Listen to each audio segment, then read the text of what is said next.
And we are live. Welcome to Winning Mood. It's the round one preview. This is our short, sharp, strongest SuperCoach and punting advice only for the NRL week ahead. I'm Jacob Winn from the TryPod, 7 years plus of winning NRL betting tips.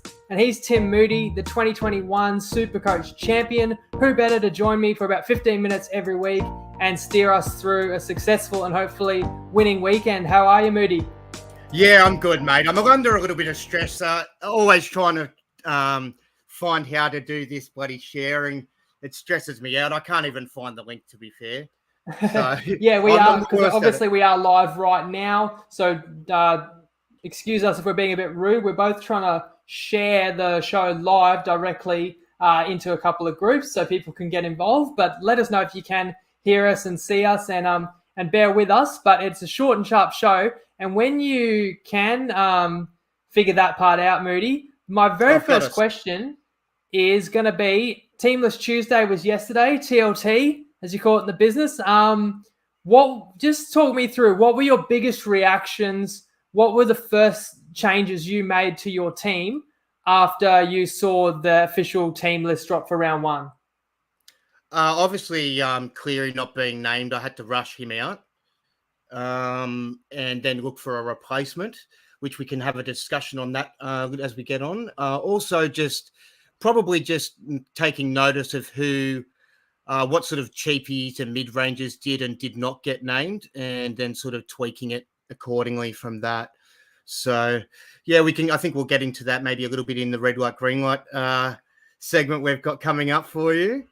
Yeah, spoiler alert, actually. Well, yeah, we've got a bit of a gimmick, which I think could be a bit of fun, which we might try and get going right now. So we're playing squad game, and it's red light, green light, and Tim's going to run through green light being his strongest advice, his must-haves for your team to start the season, and red light being avoid at all costs. And these could actually be controversial, could be some players that other people are talking up, but Timmy's going to give us pretty quickly who he likes, who he doesn't like, and maybe just like a line or two about each player as to why that is. Let's see if we can fire up red light, green light. Go, Timmy. There he is. Where do you want to start, red light or green light? Let's start with the red light. So red light, the first one I've got is a cheapie that's quite popular at 24% ownership. His name's Sugar. He's playing in the centres for Canberra. Now, I just don't like this one based on job security. I'm a bit worried that, with Chris and Rapana to come back into the side, I think he might be a little bit awkward to start with. I think we might be just sort of wait and see if he does get that string of games together before we get him in our sides. Other players like Key and Tass, only 5 and 8% ownership, but were popular pre-season, haven't been named in the starting side, so I'd stay away from those, as well as Cooler from Manly, who's actually 28% owned. He's coming off the bench, so I think his minutes are going to be quite limited. Bit of a awkward one, and I'd want to wait until he actually was able to cement a spot down when there was some injury to the Manly side throughout the season. So that Cooler, if I can interrupt you there. So he's a bottom dollar, right? And he's been named on the bench, and that's still not good enough for you. You're saying that's a limitation. So you want to grab all bottom dollar guys who have a chance to start. Is that correct? Yeah, and unfortunately, there isn't a great deal of bottom dollar guys to start. So we have to sort of go about 100K up into that sort of 200 to 300K range and find some sort of like cheap to mid ranges there. Just a couple of quick other red lights. I'd just say Pakes. He was a little bit popular for the hooking role at the Broncos. Hasn't got the nods, so I'd stay away from that one. Another big red light I want to bring up is anyone who's trying to run 2 cheapies at hooker or 2 cheapies to start their prop positions. I'd really steer clear of that. Even the 1 gun and 1 cheapie, I think is a little bit risky and be where you might end up falling away from the pack at the start if you don't soon correct that. So, a lot of people who are sort of running like Bully Moore as their starting prop with like someone like Payne Haas or AFB or similar, I'm a little bit worried about that. I think they'd need to have that as their more reserve sort of prop. Over to the green lights. Yeah, maybe you can give us a prop who you would greenlight. Greenlight, I'm a cheapie I'm really keen on, which would be Max King over at the Dogs, 188k, 29% ownership. Coming off the bench, but for a prop, it's not that big of a deal. Like with Cooler coming off the bench, he's someone who's going to be sort of filling in if someone gets injured and maybe get max 20 minutes, you know what I mean? But with Max King, he'll be someone that should go in cash for us. So I do like him as a cheapie. Also, I'll just throw some names at you quickly. Russell from Parramatta, 285k. Amon, St. George, 284k. Targo, green lights, all these, 287k from Penrith. 53% ownership, so very popular, that one. Also, Billy Smith, I'm very big on. He seems to be given the preference in that side over a few other guys, 294k for in CWT. So I do like him. Also, people I think we definitely need to start with is Schneider, a cheapie halfback we've got for Canberra, 30% ownership. Randall, 54% ownership at hooker for Newcastle at 245k. Other than that, green lights. Okay, so let's talk about the replacements for Cleary.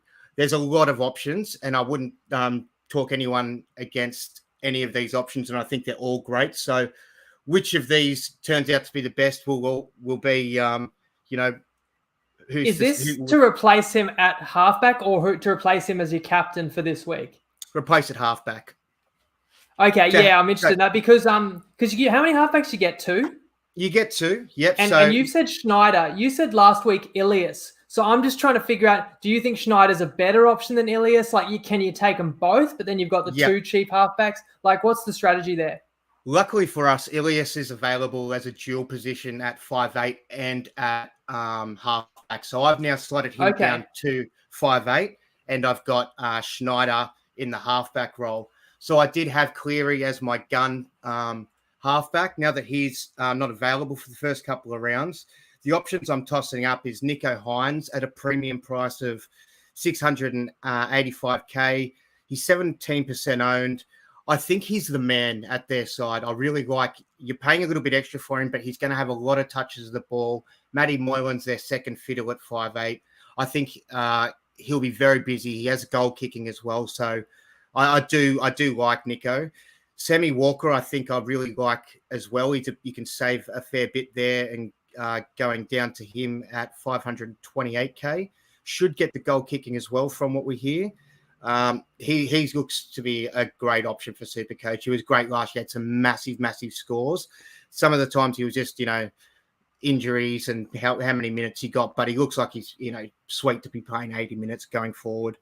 Other than that, I also like Hughes at 640k for Melbourne, 13% owned. And Sexton, if you want to save some coin, 434k.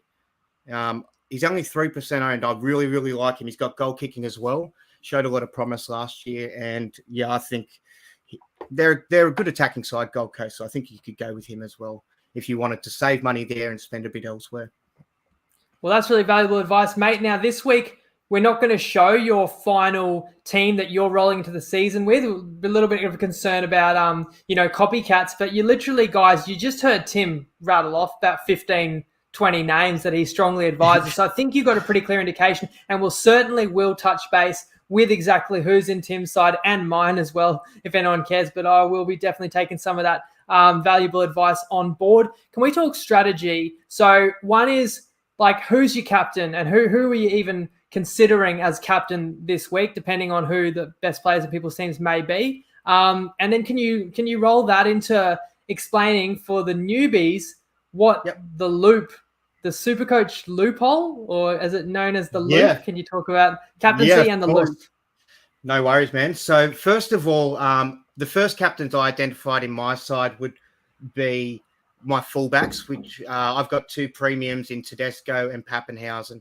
So if people have got Turbo, they're probably going to want to go with Turbo, unless they've got Turbo and Teddy, where I might lean towards Teddy still.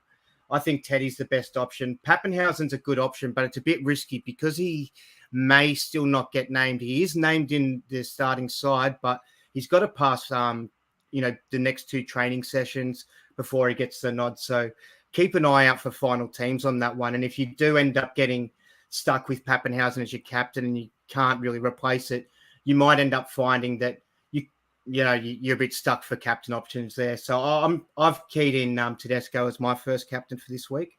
But speaking of Pappenhausen, we need to go Pappenhausen speed to get through the rest of this segment. So, all right, tell us the loop to someone who doesn't understand it, but in under 60 seconds. Are you able to bring up your side while we talk about the loop?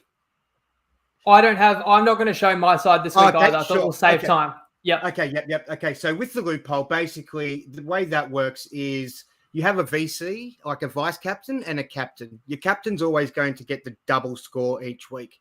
But there's a way you can loophole that and sort of trick the system, which is commonly accepted in the game, which is to vice captain someone who's playing in an earlier game. So, for instance, say people who might be starting with Cody Walker. I think he's got an earlier game, one of the earlier games this week. Am I right? Cody Walker's Friday night?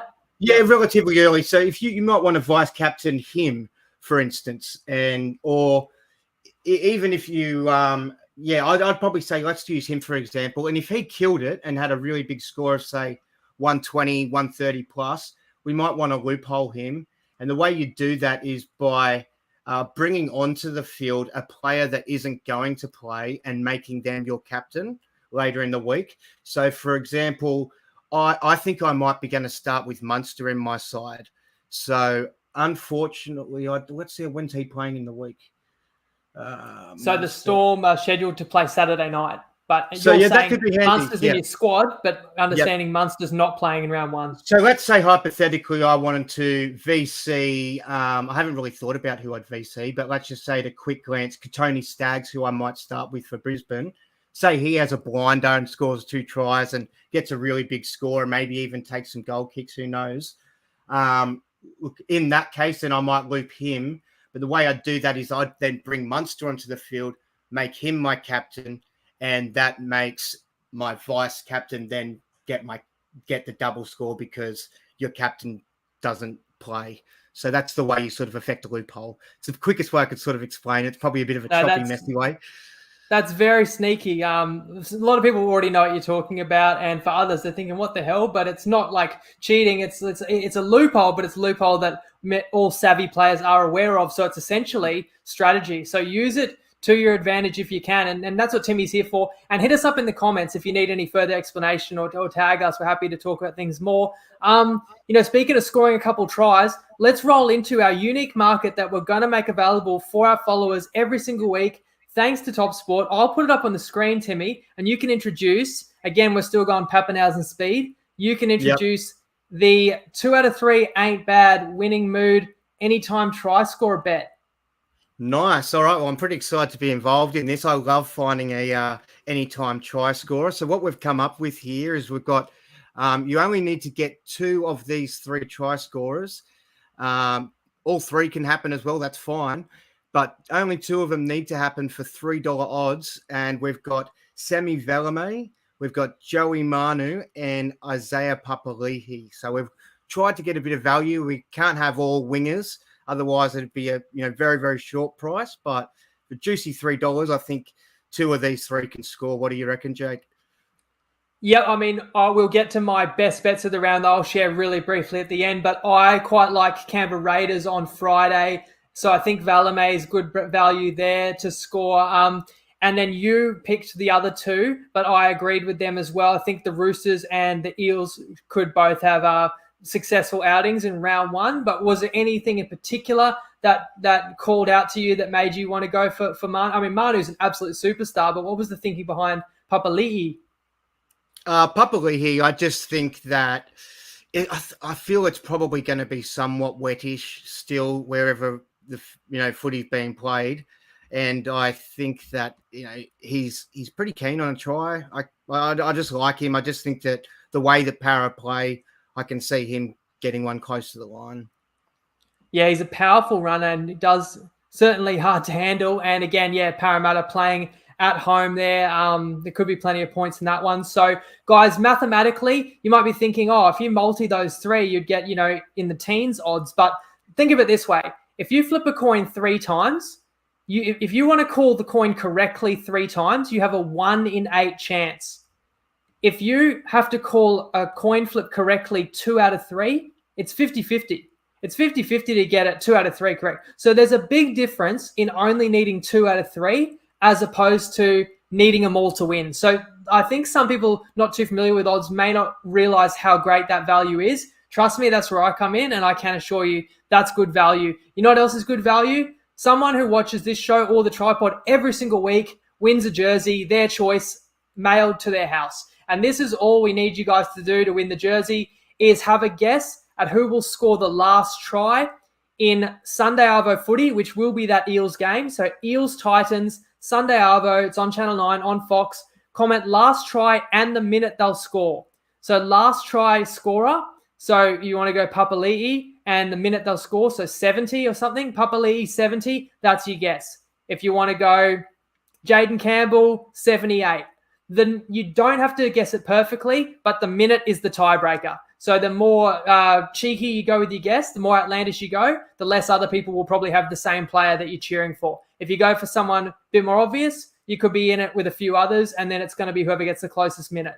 So player name and number, that number being the minute they score. And this is the last try of the Sunday game, Eels-Titans. Timmy, another perk for people following is they can enter our SuperCoach comp. I'll put the number out on the screen, and you can invite people to do that and tell them about the prizes. Yeah, so pretty excited with this one. If you join our overall group comp, it's an unlimited comp where you can, compete against everyone in the group, including myself, Tristan, and Jacob, a whole bunch of other legends that are already in there. So the prizes for that, I think they just get the prizes. Just like I feel like Tristan was that guy from, and there's still more, that late night. Oprah or something. Yeah, it's giving away prizes crazy. So we've got a NRL jersey of your choice. We've got $500 for the overall winner. I think there was even like a bonus $250 for. There's a bonus $500 up for grabs, which is a bit crazy. The bonus extra $500 only comes into it if my team score outscores Tristan, who's the CEO of Top Sport at the end of the year. So now all of a sudden there's pressure on me. I was only doing this for fun. You're the expert. But now I'm heads up against Tristan. And if I win, it throws an extra $500 into the kitty. So again, that's free. Cool. Have a bit of fun. And you get to match wits with literally the king, the guy that won it last year. And you can take me on and beat me, and you can enjoy that as well. We're going to switch gears to punting. We have to get this in under 20 minutes. Timmy, so what do you want to know?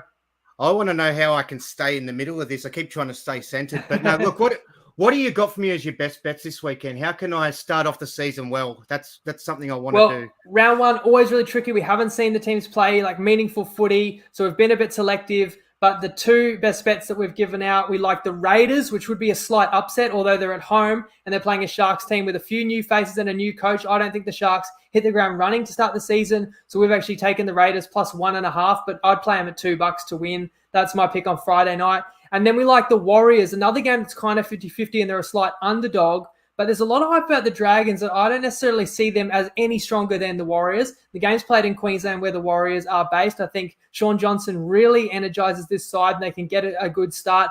It could be a pretty even game. Our best bet, we actually played the first half line because we got an even better edge there, plus a half. But again, if I'm picking the winner in that Warriors-Dragons game, I am going to take the Warriors.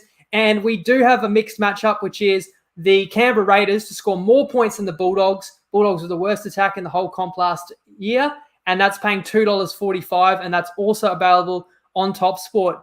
Bring us home, Timmy, under 30 seconds. All right, I really like it. All right, guys. So my one thing I will say to everyone is to trust your gut. If there's any of those players that you're, if you're really keen on, but other people might not be, and they're talking you out of it, just go with it. Trust your gut. If it doesn't work out, you can fix it up, in a few coming weeks and trade it out to someone who is killing it. So have fun with it. It's a long journey. It's a marathon. So SuperCoach isn't one in the first couple of weeks. Just make and we hope we put you in a winning mood, and we'll see you next week. Cheers.